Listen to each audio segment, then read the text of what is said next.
सर्वसामान्य मुले मागासवर्गीय विद्यार्थ्यांच्या वसतिगृहात शिक्षण घेतात, त्यामुळे सामाजिक न्याय विभागाची वसतिगृहे 3 स्टार करणार असून राज्यातील वसतिगृहांसाठी 1200 कोटींची तरतूद करण्यात आली असे प्रतिपादन राज्याचे सामाजिक न्याय मंत्री संजय सिरसाट यांनी आज केले। महापुरुषांच्या प्रतिमा पूजन करण्यात आलं। यावेळी सामाजिक न्याय मंत्री संजय सिरसाट यांच्या हस्ते दोन्ही वसतिगृहांचं उद्घाटन करून लोकार्पण करण्यात आले। मिरजेतील मागासवर्गीय मुलींचा शासकीय वसतिगृहाच्या नूतन इमारतीचं उद्घाटन व लोकार्पण केल्यानंतर आयोजित कार्यक्रमात ते बोलत होते।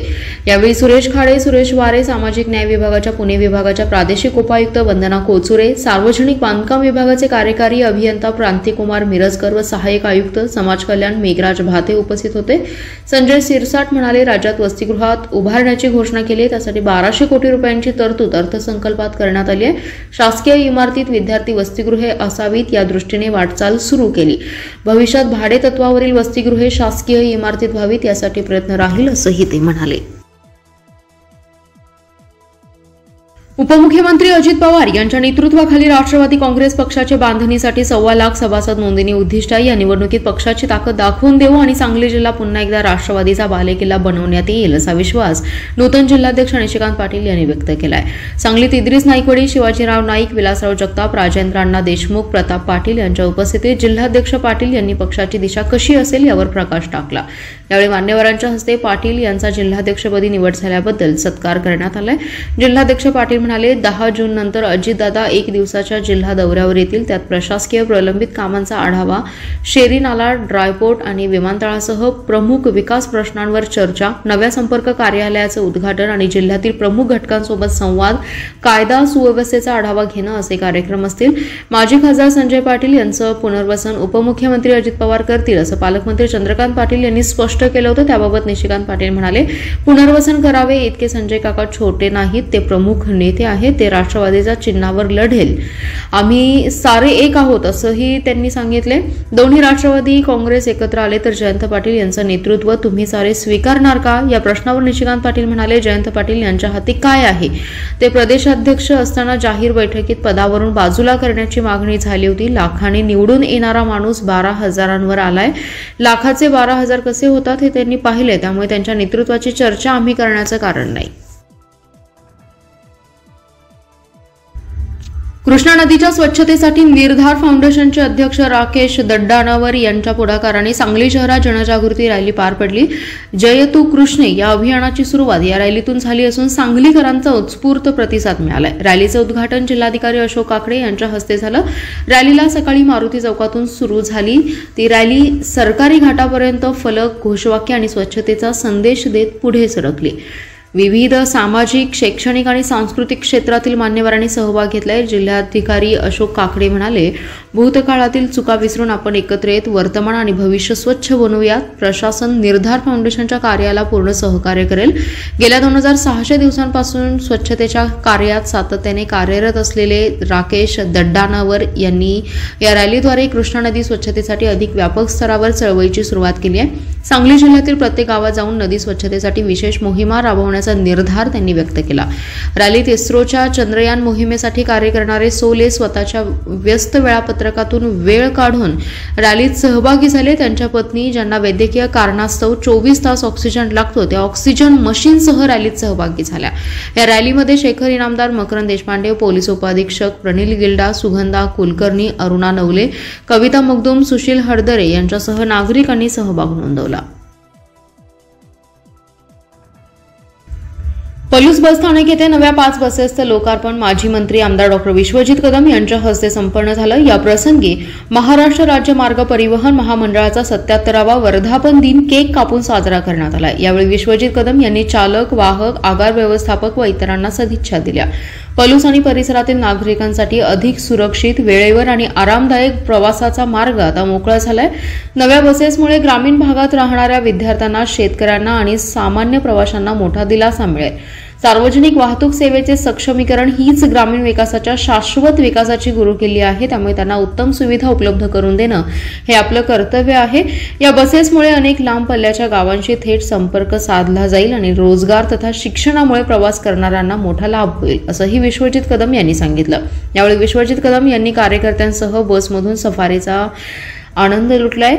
विभागीय नियंत्रक सुनील भोकरे, विभागीय लेखाधिकारी संदीप फोंडे, आगार व्यवस्थापक प्रवीण कोळी, स्थानक प्रमुख हनुमंतराव धाबुगडे यांच्यासह अधिकारी कर्मचारी उपस्थित होते. विशाळगडावर मराठ्यांनी मारलेला मुस्लिम सरदार मलिक रेहान यांच्या भक्तांनी त्यांच्या नावानं बेकायदेशीररित्या 3 मजली भव्य दिव्य आरसीसी दर्गा उभा केलेला आहे. दरवर्षी बकरी ईदच्या दरम्यान 3 दिवस त्याच्या भक्तांच्याकडून दर्गामध्ये उत्सव भरवला जातो. या उर्सामध्ये हजारो कोंबडे आणि बोकड यांचा बळी देऊन हजारो लिटर दारू फस्त केली जाते आणि हा संपूर्ण गड अपवित्र केला जातो की जो गड नरवीर बाजी प्रभू देशपांडे आणि नरवीर फुलाजी प्रभू देशपांडे यांच्या रक्तानं न्हालेला आहे. या भरणाऱ्या उर्साच्या विरोधात शिवभक्तांच्या मनात संतापाची लाट आहे. त्यामुळे या ठिकाणी भरणाऱ्या उर्सावर कायमस्वरूपाची बंदी घालावी अशी मागणी हिंदू एकता आंदोलनाचे प्रदेशाध्यक्ष नितीन शिंदे यांनी केली आहे. याबाबत बुधवारी कोल्हापूरच्या जिल्हाधिकारी कार्यालयावर निदर्शने करण्यात येणार असल्याची माहिती त्यांनी यावेळी दिली. यावेळी नितीन शिंदे म्हणाले, गेल्या वर्षी या उर्सावर कायमस्वरूपी बंदी घाला अशी मागणी केल्यावर सरकारने या उर्सावर बंदी घातली होती. तशी याही वर्षी जूनमधील 6, 7, 8 या तारखेला 3 दिवसावर भरणाऱ्या उर्सावर सरकारने कायमस्वरूपी बंदी घालावी. तसेच मलिक रेहानच्या नावाने बांधलेला बेकायदेशीर दर्गा सरकारने जमीनदोस्त करावा आणि संपूर्ण विशाळगड अतिक्रमण मुक्त करावा या मागणीसाठी कोल्हापूर जिल्हाधिकारी कार्यालय येथे बुधवारी सकाळी 11 वाजता निदर्शने करून जिल्हाधिकाऱ्यांना निवेदन देण्यात येणार आहे. तरी शिवभक्तांनी मोठ्या संख्येने उपस्थित राहा असे आवाहन हिंदू एकता आंदोलनाचे प्रदेशाध्यक्ष माजी आमदार नितीन शिंदे, शहर जिल्हाध्यक्ष संजय जाधव, दत्तात्रय भोकरे, सोमनाथ गोटखिंडे, राजू जाधव यांनी केले. लोकशाहीर अण्णाभाऊ साठे इतरांसाठी जगले, त्यांनी प्रत्येक समाजासाठी लढा दिला. वाटेगाव येथील प्रस्तावित जागेत लोकशाहीर अण्णाभाऊ साठे यांचे नियोजित स्मारक लवकरात लवकर उभे राहून हा परिसर माणसांनी फुललेला दिसेल असे प्रतिपादन सामाजिक न्यायमंत्री संजय शिरसाट यांनी केले. वाळवा तालुक्यातील वाटेगाव येथील लोकशाहीर अण्णाभाऊ साठे यांच्या पुतळ्यास पुष्पहार अर्पण करून अभिवादन केल्यानंतर ते बोलत होते. यावेळी खासदार धैर्यशील माने, आमदार सदाभाऊ खोत, आमदार सत्यजित देशमुख, जिल्हाधिकारी अशोक काकडे, वाळवा उपविभागीय अधिकारी श्रीनिवास अर्जुन, तहसीलदार सचिन पाटील उपस्थित होते. सामाजिक न्यायमंत्री संजय शिरसाट म्हणाले, लोकशाहीर अण्णाभाऊ साठे यांचे नियोजित सुंदर स्मारक उभारण्यासाठी प्रस्तावित असलेल्या वाटेगाव येथील तलावाच्या ठिकाणाच्या गटांची मोजणी लवकर करण्यासाठी जिल्हा प्रशासनास निर्देश दिले असून ही प्रक्रिया लवकरात लवकर पूर्ण करून प्रस्ताव सादर करण्यास सांगितले. कोणत्याही शेतकऱ्यावर अन्याय केला जाणार नाही. स्मारकासाठी आवश्यक निधी उपलब्ध करून दिला जाईल. स्मारक उभारणीचं काम लवकरात लवकर पूर्ण करू अशी ग्वाही त्यांनी यावेळी दिली आहे. जिल्ह्यात बचत गटाच्या महिलांकरिता महिला बचत गट भवन आणि मॉलची उभारणी करण्यात यावी अशी मागणी भाजपा महिला मोर्चाच्या प्रदेश सरचिटणीस स्वाती शिंदे यांनी ग्रामविकास मंत्री जयकुमार गोरे यांच्याकडे निवेदनाद्वारे केली आहे. ग्रामीण जीवनोन्नती अभियान तसेच आर्थिक विकास महामंडळ यांच्या वतीने ग्रामीण भागातील गरीब कुटुंबातील महिलांना संघटित करून रोजगार उपलब्ध करून दिला जातो. या माध्यमातून महिलांनी आर्थिकदृष्ट्या सक्षम होण्याचा प्रयत्न केलाय. या दोन्ही विभागाच्या मार्फत सांगली जिल्ह्यामध्ये अनेक बचत गट असून हजारोंच्या संख्येने बचत गटामध्ये महिला कार्यरत आहेत. बचत गटाच्या माध्यमातून महिला विविध वस्तूंचं उत्पादन करून विक्री करतात. बचत गटाच्या माध्यमातून तयार झालेल्या मालाला बाजारपेठ मिळत नसल्याने बचत गटाचा उद्देश साध्य होत नाही. अनेक ठिकाणी प्रदर्शने आणि विक्री असा उपक्रम राबवला जातो, परंतु सर्वसामान्य महिला त्या ठिकाणी जाऊन तितके भाडे देऊ शकत नाहीत. त्यामुळे या बचत गटातील महिलांसाठी सांगली जिल्ह्यात मध्यवर्ती ठिकाणी महिला बचत गट भवन बांधले जावे.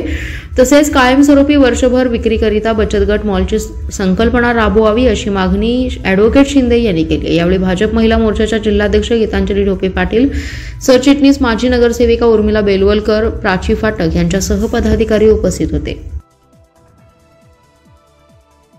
वाळवा तालुक्यातील नवेखेड येथील अंजली विश्वजित दळवी आणि पोलीस पाटील जयश्री सुभाष ताटे यांना ग्रामपंचायत मार्फत पुण्यश्लोक अहिल्यादेवी होळकर महिला सन्मान पुरस्कार बहाल करण्यात आलाय. लोकनियुक्त सरपंच अश्विनी संताजी गावडे यांच्या हस्ते त्यांना सन्मान चिन्ह, मानपत्र, शाल, श्रीफळ व रोख रक्कम देऊन सन्मानित करण्यात आले.